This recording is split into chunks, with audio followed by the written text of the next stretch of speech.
अस्सलाम वालेकुम स्टूडेंट्स। आज के इस वीडियो लेक्चर में हम डिस्कस करेंगे class 9 chemistry unit 4 structure of molecule का एक टॉपिक कोवेलेंट बॉन्ड। इससे पहले हमने आयोनिक बॉन्ड को डिस्कस किया था और उसमें हमने देखा था कि एक एटम क्या करता है, इलेक्ट्रॉन लूज़ करता है, तो दूसरा क्या करता है, गेन करता है, जिसके नतीजे में एक एटम इलेक्ट्रॉन गेन करते हैं उसके ऊपर नेगेटिव चार्ज अपीयर हो जाता है जिसको हम एनाइन कहते हैं, और वो एटम जो इलेक्ट्रॉन लूज़ करता है उसके ऊपर एक पॉजिटिव चार्ज अपीयर हो जाता है जिसको हम कैटाइन कहते हैं। फिर इसके हमने मुख्तलिफ एग्जाम्पल्स पढ़ी थी, जैसे सोडियम क्लोराइड देखे, सोडियम एक इलेक्ट्रॉन लूज़ करता है, क्लोरीन एक इलेक्ट्रॉन गेन करता है, तो ये क्लोरीन पॉजिटिव चार्ज बन जाता है और सोडियम पॉजिटिव चार्ज बन जाता है और क्लोरीन जो वो नेगेटिव चार्ज बन जाता है। अब इन दो चार्जेस के बीच में अट्रैक्शन डेवलप हो जाती है और इस इलेक्ट्रोस्टैटिक फोर्स ऑफ अट्रैक्शन को हम क्या नाम देते हैं, आयोनिक बॉन्ड का नाम देते हैं। तो ये तो हमने सोडियम क्लोराइड की एग्जांपल देखी थी। अब उसके बाद हमने कैल्शियम क्लोराइड की एग्जांपल देखी थी कि किस तरह कैल्शियम क्या करते हैं, अपने दो इलेक्ट्रॉन लूज करता है दो क्लोरीन के साथ। उसके बाद हमने एल्यूमिनियम क्लोराइड के स्ट्रक्चर के बारे में डिस्कशन की थी। उसके बाद मैग्नीशियम ऑक्साइड, मैग्नीशियम क्लोराइड, तो ये हमने सारी चीज़ें डिस्कस की थी। आज हम कोवेलेंट बॉन्ड के बारे में डिस्कशन करेंगे कि कोवेलेंट बॉन्ड जो है वो क्या होता है और ये किस तरह से इसकी फॉर्मेशन होती है। इसके साथ साथ इसमें कुछ शॉर्ट क्वेश्चंस हैं जो कि मैं आपको अभी बताऊंगी, और ये वीडियो एंड होने के बाद आप इस काबिल हो जाएंगे कि आप उन क्वेश्चन का आंसर दे सकें। सबसे पहले आपसे पूछा जा सकता है characteristics of covalent bond. Covalent bond की कैरेक्टरिस्टिक्स आपसे पूछी जाती हैं। दूसरा क्वेश्चन कि आपसे पूछा जाता है कि right a short note on covalent bond, covalent bond के ऊपर शॉर्ट नोट लिखिए। या फिर आपसे पूछा जाता है कि describe the formation of covalent bond between two hydrogen atoms, या फिर HCl मॉलिक्यूल आपसे पूछा जा सकता है, ऑक्सीजन मॉलिक्यूल पूछा जा सकता है, Cl यानी क्लोरीन मॉलिक्यूल के बारे में आपसे पूछा जा सकता है, यानी कोवेलेंट बॉन्ड की फॉर्मेशन जो आपसे पूछी जाती है, क्योंकि पिछली दफ़ा भी जो 2025 में भी पेपर हुआ है तो उसमें भी ये क्वेश्चन आया था। सो चलिए शुरू करते हैं, कोवेलेंट बॉन्ड की जानिब जाते हैं आगे। कहते हैं कोवेलेंट बॉन्ड क्या होता है।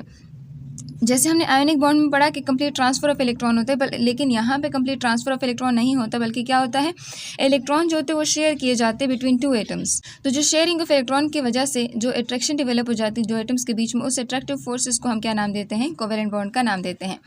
सो चलिए देखते हैं आगे। कहते हैं we have learn that molecules of element are made up of same kind of atom. कहते हैं जो एलिमेंट के मॉलिक्यूल्स होते हैं वो एक जैसे एटम से मिलकर बने होते हैं। जैसे हमने मॉलिक्यूल्स की क्लासिफिकेशन देखी थी, कुछ होते हैं होमोएटॉमिक मॉलिक्यूल, कुछ होते हैं हेटेरोएटॉमिक मॉलिक्यूल।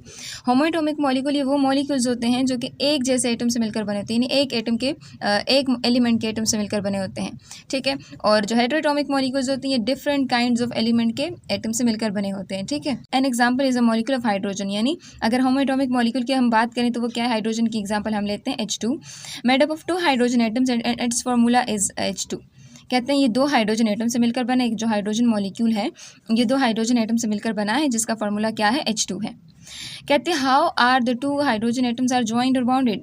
कहते हैं ये दो हाइड्रोजन जो है ये किस तरह एक दूसरे के साथ जुड़े हैं। हम दो हाइड्रोजन तो लिखते हैं, लेकिन क्यों इस तरह से ये दोनों एक दूसरे के साथ जुड़े हैं, ऐसी कौन सी कुव्वत है जो इन दोनों हाइड्रोजन को, जो कि सेम एटम है फिर भी इन दोनों को जोड़े रखती हैं, ठीक है। जैसे कि हमने आयोनिक बॉन्ड में पढ़ा था, सोडियम है और यहाँ पे क्या है, क्लोराइड। देखिए ये क्लोराइड, ये पॉजिटिव, तो यहाँ पे एक एटम जो कि इलेक्ट्रो पॉजिटिव था वो क्या करते हैं, इलेक्ट्रॉन रिलीज़ करते हैं, इलेक्ट्रॉन देता है, और दूसरा इलेक्ट्रॉन नेगेटिव है वो इलेक्ट्रॉन गेन करता है। ऐसे ही है, चूँकि एक के पास अट्रैक्शन वाली पावर ज़्यादा है, दूसरे के पास अट्रैक्शन वाली पावर कम है, तो यहाँ पे ये क्या कर लेते हैं, इससे इलेक्ट्रॉन ले लेता है। लेकिन यहाँ पर तो दोनों एटम आइडेंटिकल हैं, दोनों एक जैसे हैं, आइडेंटिकल का मतलब एक जैसे हैं, तो अब हम ये भी एक्सपेक्ट नहीं कर सकते कि इनमें से एक इलेक्ट्रॉन क्या करेगा, एक एटम इलेक्ट्रॉन ट्रांसफ़र करेगा दूसरे को। यानी देखिए कहते हैं ना, वी डू नॉट एक्सपेक्ट, हम ये एक्सपेक्ट नहीं कर सकते that one of them is to transfer its electron to the other, यानी कि एक जो है वो दूसरे को अपने इलेक्ट्रॉन ट्रांसफ़र कर दे। अब अगर यहाँ पर इलेक्ट्रॉन ट्रांसफ़र नहीं हो रहे तो फिर ये किस तरह का बॉन्ड हुआ। सो कहते हैं इंस्टेड ऑफ ट्रांसफरिंग इलेक्ट्रॉन, यानी इलेक्ट्रॉन ट्रांसफ़र करने के बजाय क्या होता है, the two atoms form bonds by the sharing of electron.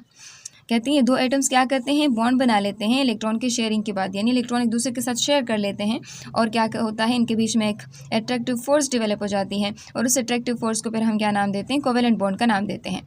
यानी a covalent bond is formed when the two atoms are joined together by sharing of electrons.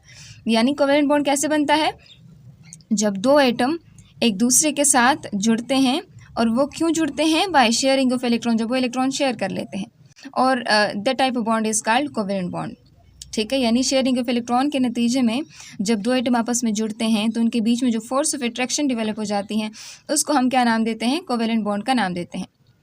अब यहाँ जो MCQ बन सकता है, स्टूडेंट इसमें बहुत ज़्यादा कंफ्यूज होते हैं कि जो कोवेलेंट बॉन्ड है ये किस तरह के एटम में आपको देखने को मिलेगा। जैसे हमने कहा था ना कि जो आयोनिक बॉन्ड है वो मेटल और नॉन मेटल के बीच में हमें देखने को मिलता है, स्पेशली हेलोजेंस और जो एस ब्लॉक के एलिमेंट्स हैं, ठीक है।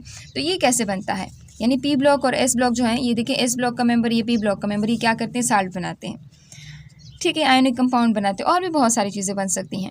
सो ये कहती है नॉन मेटल एलिमेंट के दरमियान हमें ये जो कोवेलेंट बॉन्ड होता है ये देखने को मिलता है। और ये लाजमी याद रखिए, ये MCQs में आपसे पूछा जा सकता है।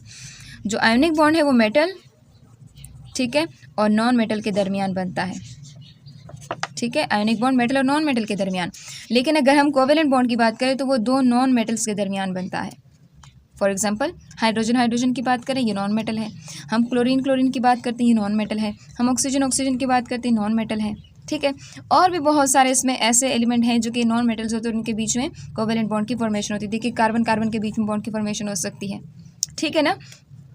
सो हमने क्या कहा कि इलेक्ट्रॉन पेयर आपस में शेयर किए जाते हैं और इन दोनों एटम्स के बीच में एक अट्रैक्शन डेवलप हो जाता है और इस अट्रैक्शन को फिर हम क्या नाम देते हैं, कोवेलेंट बॉन्ड का नाम देते हैं। आपको एग्जांपल दिया हुआ है हाइड्रोजन एटम, दो हाइड्रोजन एटम आपको दिए हुए हैं। दोनों हाइड्रोजन एटम क्या करते हैं, अपने आखिरी शेल के अंदर उसके एक इलेक्ट्रॉन है और उसको अपना आखिरी शेल कंप्लीट करना है, अपना डुप्लेट कंप्लीट करना है। तो क्या करेंगे, अब ये किसी को इलेक्ट्रॉन ट्रांसफर तो नहीं करेंगे, ठीक है। यहाँ पे क्या होता है, एक स्पेशल काइंड ऑफ बॉन्ड होता है, यानी ये देखिए ये भी अपना इलेक्ट्रॉन इधर रख लेता है, ये भी अपना इलेक्ट्रॉन इधर रख लेता है। अब जिसको ज़रूरत होती है वो उससे अपनी कमी पूरी करता है। तो देखिए अगर इसके लिहाज से देखा जाए तो इसके भी डुप्लेट कंप्लीट, देखिए 1 2। अगर इसके लिहाज से देखा जाए तो इसका भी डुप्लेट कंप्लीट। हमारा बॉन्डिंग के पीछे मकसद क्या होता है, यानी एटम्स बॉन्ड क्यों बनाते हैं, ताकि वो स्टेबिलिटी गेन कर लें।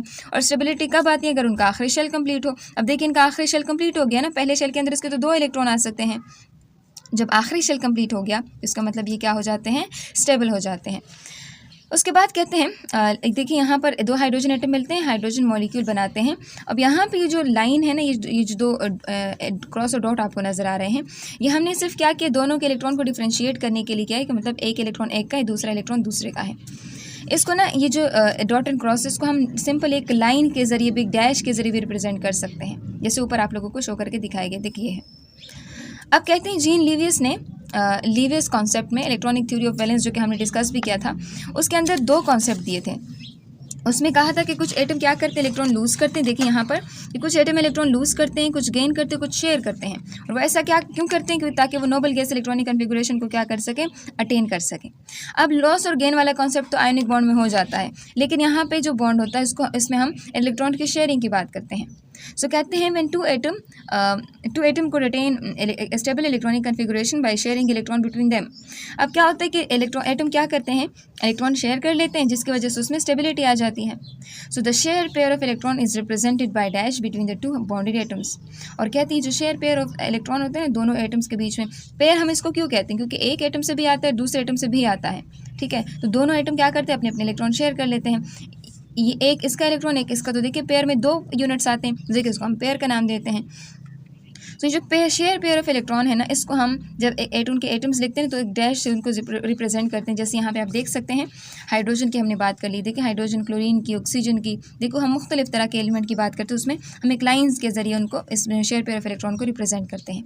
अगर एक लाइन है तो इसका मतलब इसमें एक पेयर है, अगर 2 लाइन्स है इसका मतलब इसमें 2 पेयर्स हैं, अगर 3 लाइन्स है तो इसका मतलब इसके अंदर 3 पेयर्स हैं, ठीक है। तो यहाँ तक सबको क्लियर है। अब उसके बाद कहते हैं कि this share pair of electron remains between the 2 bounded atoms and are called localised electron.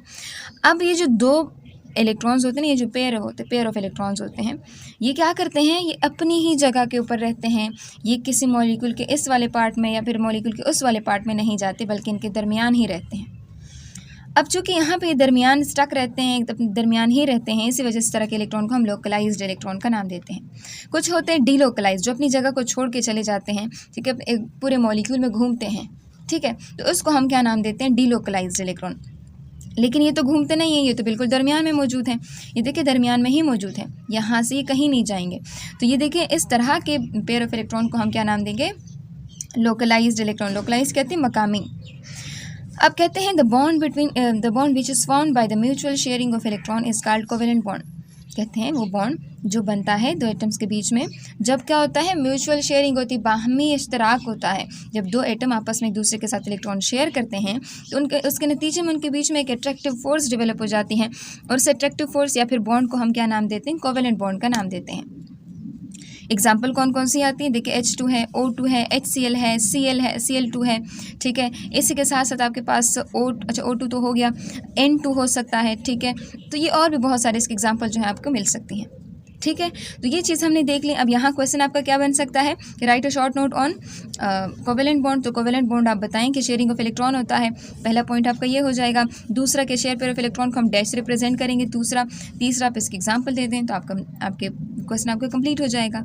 उसके बाद यहाँ पर आप लोगों को एक एग्जाम्पल दिया हुआ है, देखिए HCl आपको दिया हुआ है। सो HCl में आप लोगों ने यहाँ पे तो HBr, लेकिन देखिए HCl है, ठीक है, ये Cl है, तो देखिए HCl आपको दिया हुआ है, HCl। अब हाइड्रोजन एंड क्लोरीन आप देखें, ये क्या करते हैं, हाइड्रोजन और क्लोरीन एक दूसरे के साथ एक बॉन्ड के जरिए जुड़े, जिसको हम कोवेलेंट बॉन्ड का नाम देते हैं। कोवेलेंट बॉन्ड इसको हम क्यों कहते हैं, क्योंकि इनके दरमियान इलेक्ट्रॉन पेयर शेयर हो चुका है, एक इलेक्ट्रॉन यहाँ से आया है और एक इलेक्ट्रॉन यहाँ से आए हैं, दोनों ने क्या है क्या अपने अपने इलेक्ट्रॉन शेयर किए और एक पेयर ऑफ इलेक्ट्रॉन बना है, और उस पेयर ऑफ इलेक्ट्रॉन को हमने डैश से रिप्रेजेंट किया है। इन दोनों एटम्स के बीच में एक अट्रैक्टिव फोर्स डेवलप हो गई है म्यूचुअल शेयरिंग ऑफ इलेक्ट्रॉन की वजह से, तो इस अट्रैक्टिव फोर्स को हम क्या नाम देते हैं, कोवेलेंट बॉन्ड का नाम देते हैं, ठीक है। तो हमने क्या कहा कि म्यूचुअल शेयरिंग ऑफ इलेक्ट्रॉन अगर दो एटम्स के बीच में हो रही है तो उनके बीच में एक अट्रैक्टिव फोर्स डेवलप हो जाती है, जिसको हम कोवेलेंट बॉन्ड का नाम देते हैं। और ये जो कोवेलेंट बॉन्ड होती है ज़्यादातर हमें नॉन मेटल और नॉन मेटल एटम के दरमियान जो है वो देखने को मिलता है। उसके बाद हमारे पास आता है society technology and science. Society technology and science में आप देखें, कहते हैं ग्लू क्या है, ग्लू और एडहेसिव क्या चीज़ है। कहते हैं ग्लू वो सब्सटेंस होता है जो दो सर्फेसेस को आपस में बॉन्ड रखती हैं, आपस में जोड़े रखती हैं। जैसे आपके पास ग्लू होता है ना, आप कागज़ चिपकाते हो, मुख्तलिफ कलर जो पेजेस होते हैं आप उसको चिपकाते हो, या इसके साथ साथ आपकी जो बुक्स होती हैं वो ख़राब हो जाती है, फिर आप ग्लू लगाते हो, आप स्कॉच टेप लगाते हो, तो जो आम शार्पर ले लें आप, वो नहीं यहाँ पे चिपकता, वो चला जाएगा, लेकिन जो स्कॉच टेप होते हैं वो आराम से लग जाता है इसके साथ। क्यों? क्योंकि उसके सरफेस के ऊपर एक चिपकने वाला मादा लगा होता है जो कि उस सरफेस के साथ चिपक जाता है। सो कहते हैं the term is commonly used interchangeably with adhesive, यानी ग्लू के जरिए हम एडहेसिव का वर्ड भी इंटरचेंजेबली इस्तेमाल कर सकते हैं। सो कहते हैं एडहेसिव अब क्या है, एडहेसिव ये भी तो वही मटेरियल है जो दो सर्फेसेस को, दो चीज़ों को आपस में जोड़ती हैं, जैसे कि सीमेंट है, ग्लू है। सीमेंट क्या है, सीमेंट देखिए आप जानते हैं, दो ईंटें जो होती, दो सर्फेसेस हैं इन ईंटों की ना, तो दो ईंटों के दो सर्फेसेस को जोड़े रखने में मदद देती हैं। ग्लू क्या है, दो सर्फेसेस को भी जोड़ती हैं, ठीक है। कहते हैं अब अगर हम इसके अकसाम देखें तो ये दो अकसाम उनकी होती हैं, एक नेचुरल होती है, कुछ सिंथेटिक होती है। कुछ नेचुरली हमें प्लांट्स वगैरह से आइसोलेट करते हैं और कुछ होती है सिंथेटिकली हम लेबॉर्ट्री में खुद प्रिपेयर करते हैं। और इसी तरह एडहेसिव जो होते हैं, कहते हैं इसके ऊपर कहते हैं they can also be used as a coating on the. अच्छा, अब इसके एप्लीकेशन है, सबसे पहली एप्लीकेशन इसकी क्या आ जाती है, इसको आप मुख्तलिफ सर्फेसिस की कोटिंग के लिए इस्तेमाल कर सकते हो, ताकि उसमें कोरोजन ना लगे, उसमें रस्टिंग ना हो, उसको जंग ना लगे, वो ख़राब ना हो, उसके सर्फेसिस ख़राब ना हो। सो ख़राबी से बचाने के लिए भी हम क्या करते हैं, एडहेसिव यानी चिपकने वाला मादा लगाते हैं। उसके बाद कहते हैं adhesives are also used in many repair application. हम रिपेयरिंग एप्लीकेशन, मुरम्मत के मुख्तलिफ जो काम होते हैं उसमें हम इसको इस्तेमाल कर सकते हैं, तो ये इसकी दूसरी एप्लीकेशन हो जाती है। कहते हैं इसको कॉमनली जो बर्तन हमारे टूट जाते हैं, मुख्तलिफ जो हमारे डिशेज़ वगैरह टूट जाते हैं, हमारे शो पीसेस टूट जाते हैं, तो इसके ज़रिए हम इसको ठीक कर सकते हैं, ठीक है। इसके बाद कहते हैं मतलब इसके ज़रिए आराम से जोड़ सकते हैं बनिस्बत बाकी चीज़ों के। दे can also provide improve mechanical strength, और ये मजबूती भी साथ में देता है मटेरियल को, जब हम लगा देते हैं तो मटेरियल मजबूत भी होता है। उसके बाद कहते हैं popular application of adhesive is to encapsulate electronic components. हम क्या कर सकते हैं, इलेक्ट्रॉनिक कंपोनेंट्स के भी उसमें इनकैप्सुलेशन करके उसको इनक्लोज कर सकते हैं उससे, ताकि वो क्या हो जाए, उसकी प्रोटेक्शन हो जाए against environmental and mechanical changes, अगर कि माहौलियाती या बाकी किसी भी फोर्स के अगेंस्ट इसके अंदर प्रोटेक्शन आ जाए। अब कैसे कि मुख्तलिफ जो चिप्स आते हैं हमारे पास, सेंसर्स आते हैं, जो गाड़ियों की इंडस्ट्रीज़ हैं उनके अंदर जितना भी सामान है, तो उसको ना क्या किया जाता है, इस तरह के एडहेसिव्स के जरिए उसकी कोटिंग की जाती है, उसको इनक्लोज किया जाता है, बंद किया जाता है उसके अंदर, ताकि माहौल जो है, माहौल की जो तब्दीली हैं वो उसके ऊपर असरअंदाज ना हो, या जो बाकी इन्वायरमेंटल चेंजेस आ रही हैं या बाकी कहीं भी इसके ऊपर फोर्स अप्लाई किया जा रहा है तो फोर्स की वजह से वो डैमेज ना हो, ठीक है। नहीं, डैमेज से भी बचाने के लिए हम ये क्या कर सकते हैं, इसको यूज़ कर सकते हैं। तो इसकी फोर्थ एप्लीकेशन हो जाती है, ठीक है। तो ये ग्लू की एग्जांपल्स हो गई। ग्लू क्या है, एडहेसिव सब्सटेंस है, और ये दो सरफेसेस को जोड़ने में हेल्प करती हैं। दो तरह के एडहेसिव या दो तरह के ग्लूज वगैरह होती हैं, एक होती हैं नेचुरल और दूसरे होते हैं सिंथेटिक, और जो बाकी इसके यूजेस हैं आप लोगों ने इसके देख लिए। सो नेक्स्ट वीडियो में हम इंशाल्लाह एग्जाम्पल 4.1 जो है वो डिस्कस करेंगे, प्रैक्टिस प्रॉब्लम 4.1 जो है वो डिस्कस करेंगे। फिर उसके बाद टाइप्स ऑफ कोवेलेंट बॉन्ड जो है वो भी हम देखेंगे।